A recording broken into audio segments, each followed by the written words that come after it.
or small amount of investment of time and energy upfront yields effortless results again over time. This is Nick's Tips, the Sons of CPA's bonus episode where Nicole, Nix, McKenzie, Nix in quote there, Nix McKenzie and Scott Scarano share a small but useful piece of practical advice as it relates to running a professional accounting firm. I love it. Okay, cool. I'm trying to get them between 10 minutes, 20 minutes, depending Yeah, on what it is. I like the ones that you and Michael have done. They're good. I told Michael yesterday, I said, the reason I like recording with him is because he's always happy and he's laughing. And Ackerman's always mad. So it's a big contrast between the two of them. You're a lot calmer than the two of them. So today, I think we're going to, I actually made a plan here. We're going to talk about the who, what, where, when, and why of pricing. Oh, pricing. Okay. So let's get our heads on our thinking caps. I got mine on backwards. So we're going to talk about as you're pricing, who are you considering when you're pricing? Or who is the buyer? What's the buyer is either a business owner or some member of their team, whether that be the COO or CFO. Okay. Very rarely the CFO, but usually it's the business owner, CEO, or director of operations.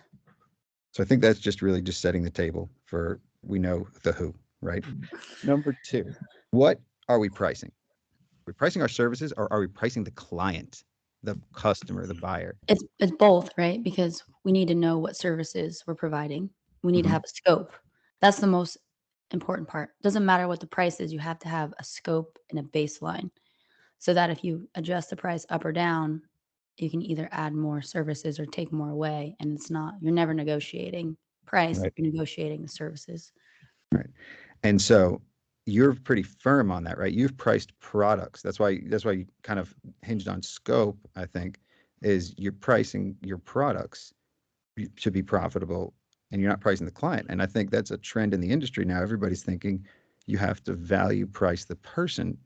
And that gets a little tricky sometimes. Yeah. And I think value pricing can be very subjective. Value pricing could be looking through their financials and understanding what they're already paying to give you an indication on what they're willing to pay, right? That's very good indication. To do. That's terrible advice, right? That's the first place when we are putting together the proposal, we ask for access to their either QuickBooks or Xero, or if they're on QuickBooks Desktop, we ask for GL detail. And the first place we look is what they're paying already. We'll ask them their budget during the sales process. But if they're coming to us and they're complaining about the current service they're getting and they're paying $2,000 a month, we know that they're willing to pay more than $2,000 per month for better services.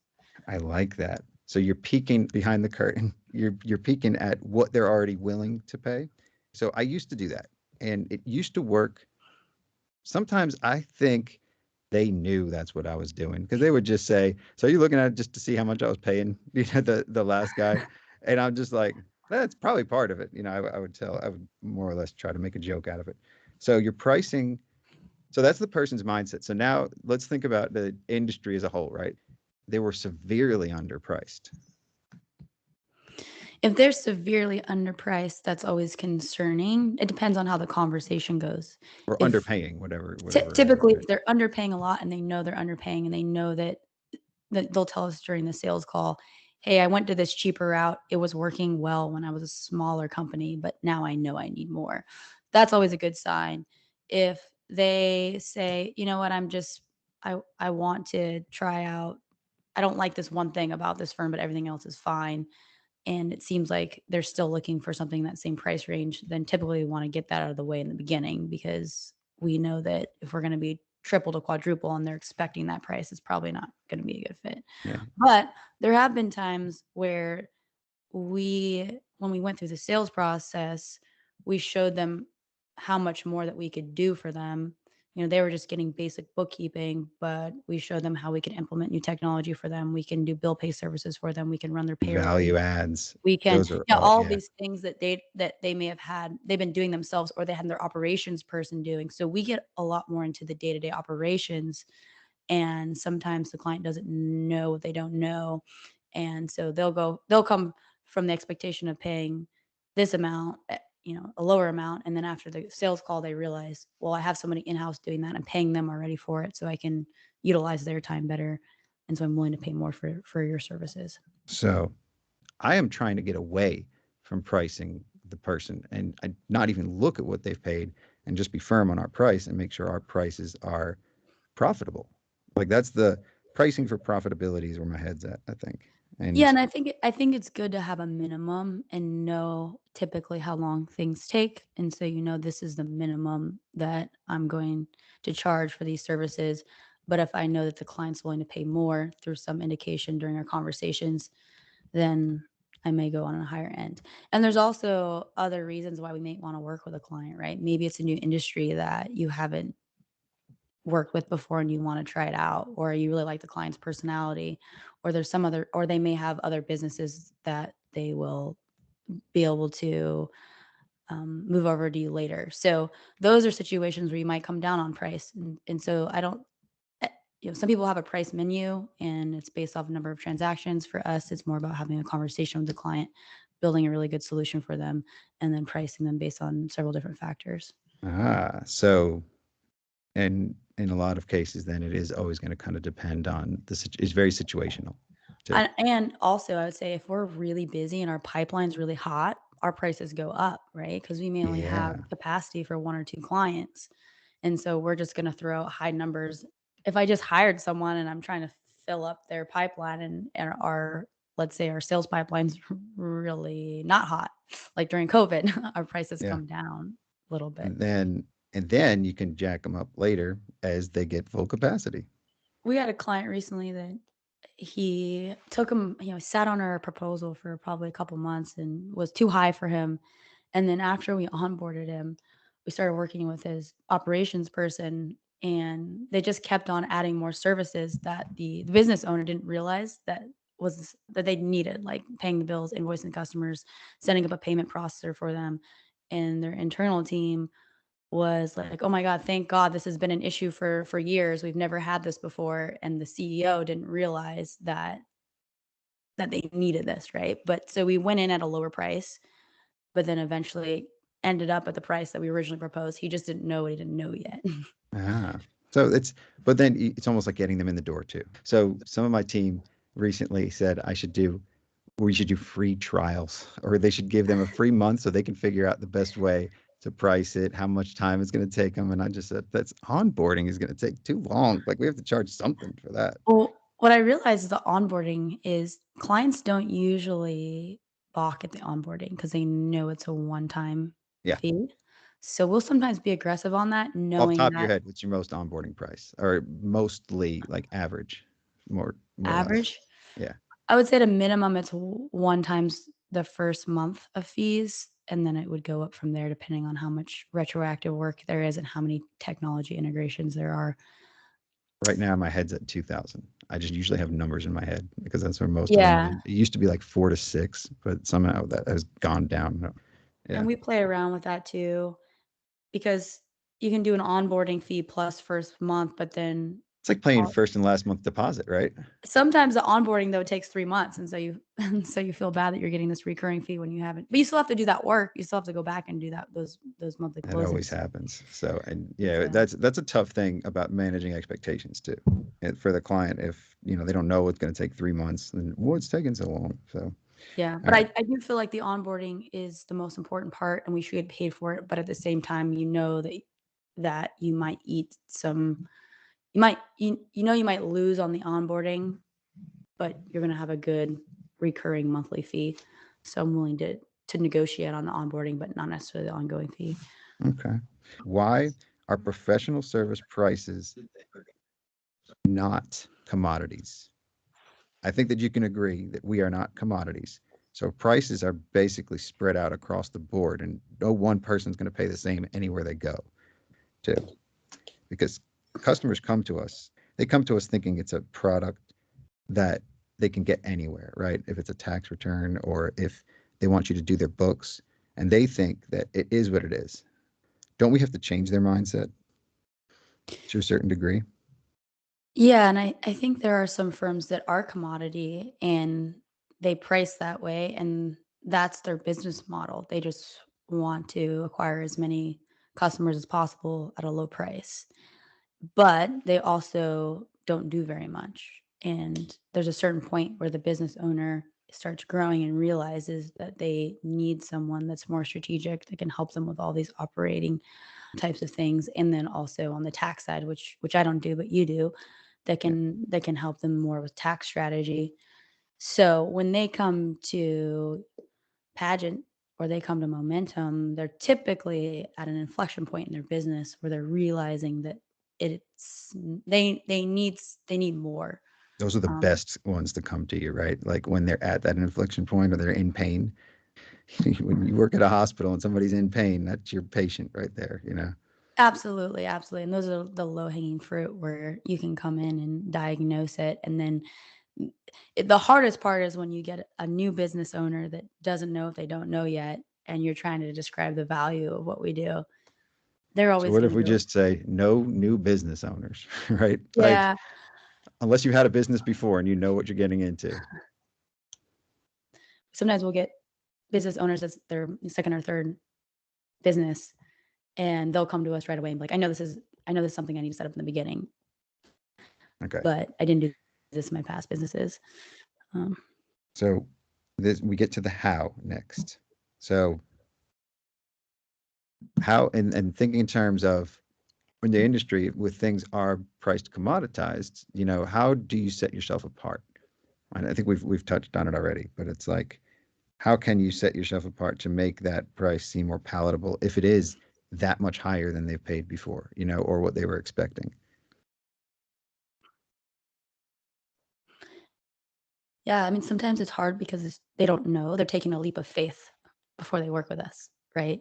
One thing that we do is because we price the way we do, it allows us to give more that white glove, hands-on, relationship-based experience for our clients.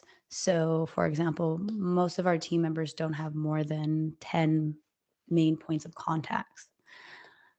Most of our team members are communicating with our clients sometimes daily, weekly, monthly at a minimum. So, the type of client that comes to work with us needs more of that day-to-day support. So what if is there something that you could offer them? I think, you know, because that's a very effective way to gain a lifetime client, right? You know, giving Mhm. them a taste. It's like a drug dealer giving people some free drugs and then they get hooked and they're just paying anything. It's like getting somebody hooked to your services, right? I've been exploring that. I don't know if people do that, but maybe you offer like a money back type thing. I don't know. I actually do know a firm that does free trials.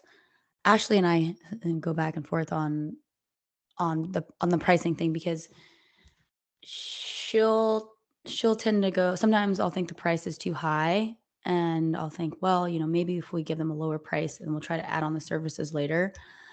But she's also good at recognizing if a client potentially isn't someone that we can upsell later on, right? And so she sort of wants Ah, to test to see if they're willing to pay it now, because to her point, if they're not willing to ooh. pay it now, they're not willing to pay it later.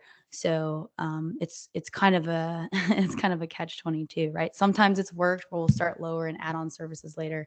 Sometimes it's just been a sign that the client's not willing to pay for the value, and then as their business grows, they're not willing to pay more. So here's something I've been toying with too is a one-time fee to look at ways we can save them money. And that's Mm, it. You know, we have a price in mind, but we just review everything. And if we don't find it, you know, let's say we charge 1,500 for it. And if we don't find anything to save them money, free guarantee your money back 90 days, whatever it is. Like, you know, and if we do find enough money to save on our fee, then we can really show the value up front. I don't know. yeah, we were doing that for a while where we were doing discovery for really complex clients that came to us where we just couldn't scope it. We Yeah. were doing discovery engagements where we charge X amount of money to go in and then go through their financials, go through their systems and write out a recommendation. But it ended up just being a really like long drawn Laborious out process, process. and I'd rather Yeah. just onboard them. Well, it's harder to Um, do that too, because then you get too close to the situation and you may not price it right. I don't know. So more or yeah, and then less. you have a deliverable that you have to. So what we do is just say, hey, like this is your first 3 months of fees, and we do reserve the right to reevaluate after 3 months if we totally miss the mark on on scoping. That's cool.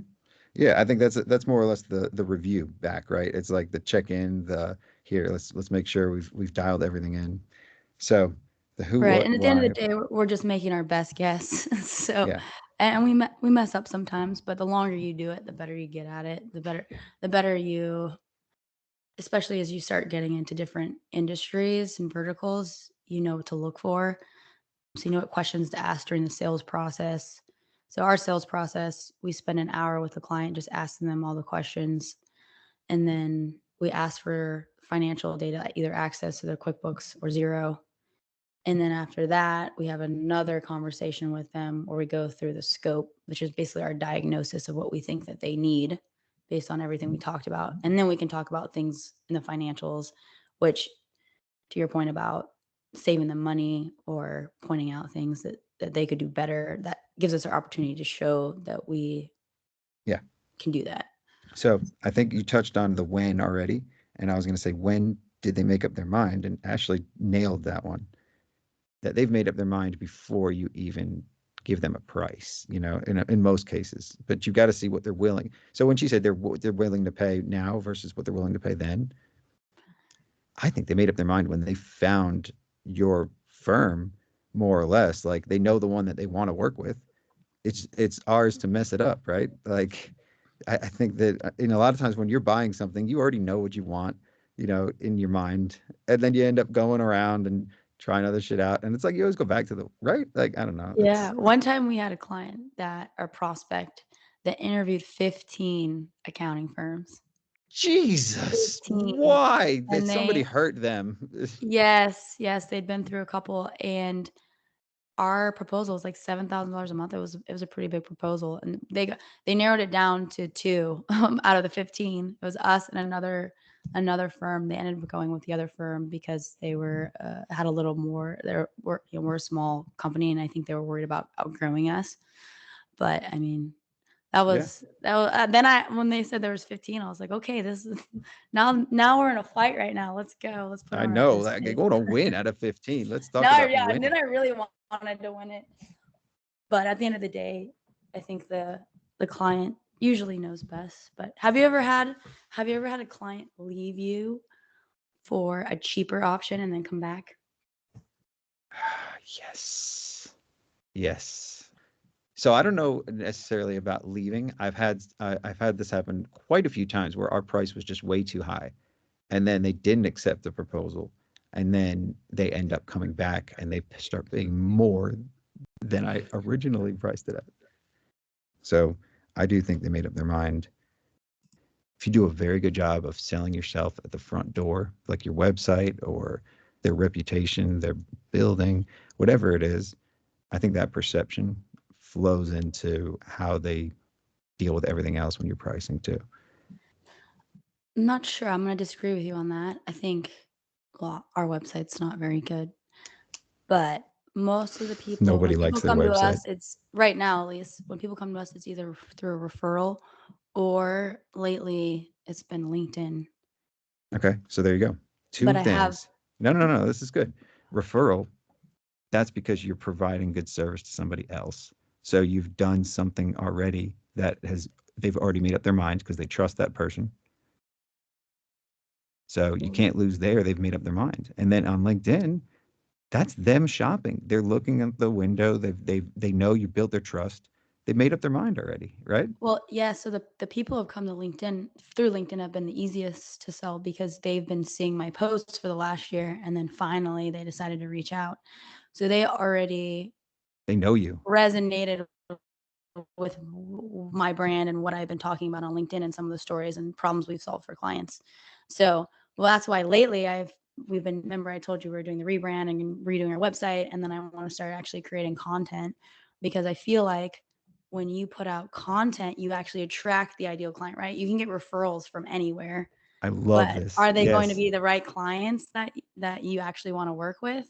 And the ones that came from LinkedIn have been awesome. They're millennials, they're cool, they're just they from a personality perspective, they really fit our culture. So I Do it. really want to lean into that. And recording obviously is going to pay itself in dividends, right? Like I think that there's a lot of equity and long term that's like investing some money up front and then just receiving checks in the mail, you know? Yeah, That's that's what I want to do is how do we receive checks in the mail without actually taking on new clients? a small one-time investment or small amount of investment of time and energy upfront yields effortless results again over time. So that's kind of like that. Your energy that you're putting into the content and that you're putting into LinkedIn is yielding its own results over time. People just come to you in droves. Yeah. So we're always going to end the tips with a quote. Thanks, Nick. Thanks, Scott. See you next time.